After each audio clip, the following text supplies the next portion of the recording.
पिछली कड़ी में हमने चर्चा की थी कि मार्च 1528 में बाबर के आदेश से उसके सेनापति मीर बाकी ने अयोध्या में स्थित श्री राम जन्मभूमि मंदिर को तोड़कर उसके स्थान पर एक ढांचा बनवाया तथा उसके बाहर फरिश्तों के उतरने का स्थान शब्दों से युक्त 2 शिलालेख लगवाए, जिनमें अपना और अपने बादशाह बाबर के नाम का उल्लेख किया।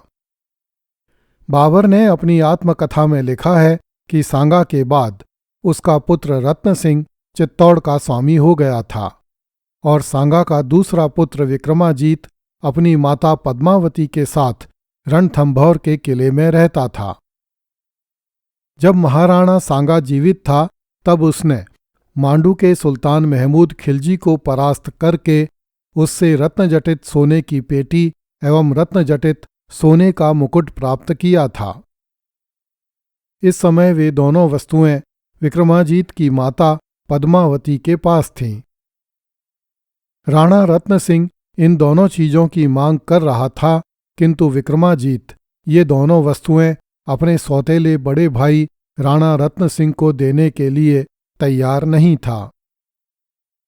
बाबर ने लिखा है कि 29 सितंबर 1528 को विक्रमाजीत ने अपने एक संबंधी अशोक को मेरे पास भेजकर कहलवाया कि विक्रमाजीत बाबर की अधीनता स्वीकार करने को तथा महमूद के रत्नजटित कमरपेटी एवं मुकुट बाबर को देने को तैयार है, यदि विक्रमाजीत को 70 लाख रुपए सालाना की जीविका वृत्ति दे दी जाए।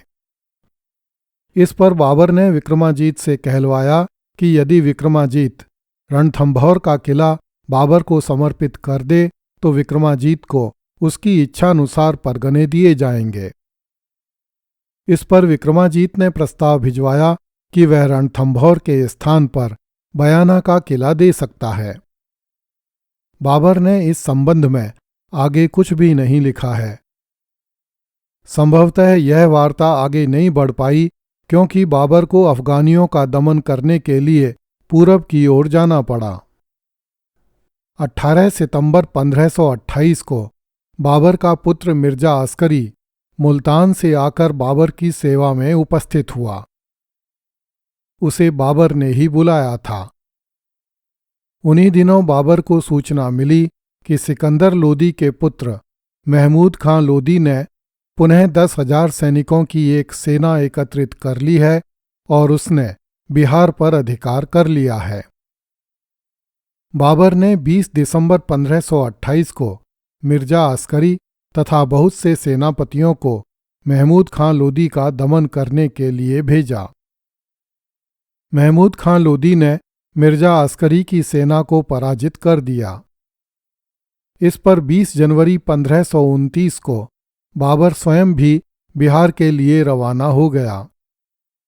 महमूद खां लोदी भी अपनी सेना के साथ गंगा नदी के किनारे किनारे चुनार की ओर बढ़ा।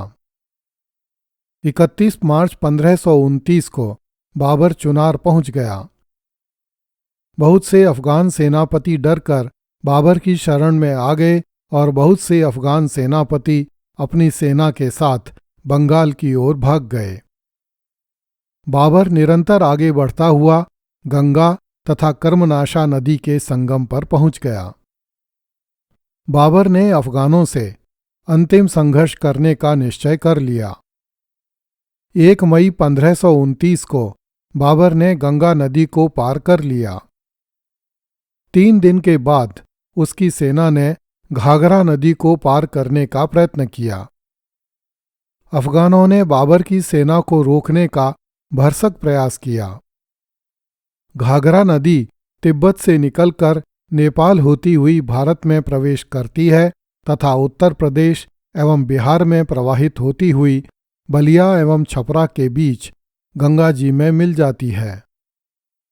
5 मई 1529 को घाघरा के तट पर अफगानों तथा मुगलों के बीच भयंकर युद्ध हुआ। इस युद्ध को भारत के इतिहास में घाघरा के युद्ध के नाम से जाना जाता है। इस युद्ध में बाबर ने अफगान सेना को चित कर दिया। बहुत से अफगान मारे गए और बहुत से अफगान भयभीत होकर मैदान से भाग खड़े हुए। वस्तुतः इब्राहिम लोदी की मृत्यु के बाद अफगान अमीर अपने पुराने क्षेत्रों पर फिर से अधिकार जमाने के लिए बड़े बड़े मंसूबे बांधते थे और बाबर के विरुद्ध सैनिक अभियान भी आरंभ करते थे, किंतु उनके पास बाबर की तोपों, तुफंगों, फिरंगियों और जर्जबानों का कोई तोड़ नहीं था। इसलिए वे बाबर से एक भी युद्ध नहीं जीत पाए। इन अफगानियों को अपने ही किए की सजा मिल रही थी। इनमें से किसी ने भी पानीपत के मैदान में अपने बादशाह इब्राहिम लोदी का साथ नहीं दिया था, जिसके कारण एक विदेशी बादशाह को दिल्ली सल्तनत पर अधिकार करने का सहजता से ही अवसर प्राप्त हो गया था। अब पछताने से कुछ नहीं होने वाला था। बाबर रूपी चिड़िया दिल्ली सल्तनत रूपी दाना चुग चुकी थी।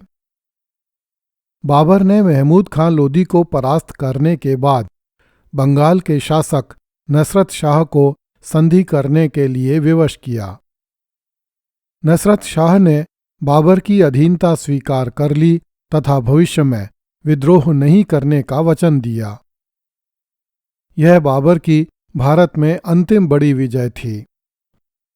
अब तक बाबर ने पानीपत के मैदान में इब्राहिम लोदी को, खानवा के मैदान में महाराणा सांगा को, चंदेरी के युद्ध में मेदिनी राय को तथा घाघरा के तट पर महमूद खां लोदी को परास्त करके सिंधु नदी से लेकर गंगा और सोन नदी के संगम तक स्थित विशाल भूभाग को अपने अधीन कर लिया था। पंजाब से लेकर दिल्ली, मेवात, आगरा, अवध, कन्नौज, बिहार और बंगाल के संपन्न क्षेत्र अब बाबर के चरणों में लौटते थे। सिंधु, रावी, चिनाब, झेलम, सतलुज और व्यास के तटों पर स्थित धान के खलिहान, गंगा यमुना के मैदानों में पेरे जाने वाले गन्नों के कोल्हू, कपास और नील के खेत, यमुना तट की गायें, उनके स्तनों से बहने वाली दूध की अमल धवल धाराएं, सरयू से लेकर सोन, घाघरा से लेकर कर्मनाशा और जूट पैदा करने वाली बंगाल की वसुंधरा, सब कुछ उस निर्धन बाबर के अधिकार में चले गए थे, जो एक दिन दिखकाठ की बुढ़िया के घर की लकड़ियां चीरकर पेट भरने को विवश हुआ था। दर्शकों को स्मरण होगा कि समरकंद से निकाले जाने के बाद बाबर जूतों की जगह पशुओं का चमड़ा पैरों में लपेटता था और बदन पर ऊनी कंबल से बना लबादा ओढ़ता था। उसकी सेना के पास हथियारों के नाम पर मोटी मोटी लकड़ियां थीं। अब बाबर की पगड़ी में दुनिया का सबसे कीमती हीरा जगमगाता था, जिसे वह कोहिनूर कहता था। दिल्ली और आगरा के भव्य महल और किले बाबर के रहने के मकान बनकर रह गए थे। ग्वालियर, कालिंजर और चंदेरी के दुर्गम दुर्ग बाबर के समक्ष शीश झुकाए बैठे थे। जिस बाबर को कभी काबुल, कांधार और गजनी जैसे निर्धन और अनुपजाऊ प्रदेशों से अपना पेट पालना पड़ता था, अब वही बाबर दिल्ली, आगरा, बदायूं, चंदेरी और कन्नौज जैसे अनगिनत समृद्ध नगरों का स्वामी था। अगली कड़ी में देखिए, हुमायूं की माता ने बाबर से कहा, आप हमारे पुत्र को भूल जाइए। कृपया इस चैनल को लाइक, सब्सक्राइब एवं शेयर करें। धन्यवाद।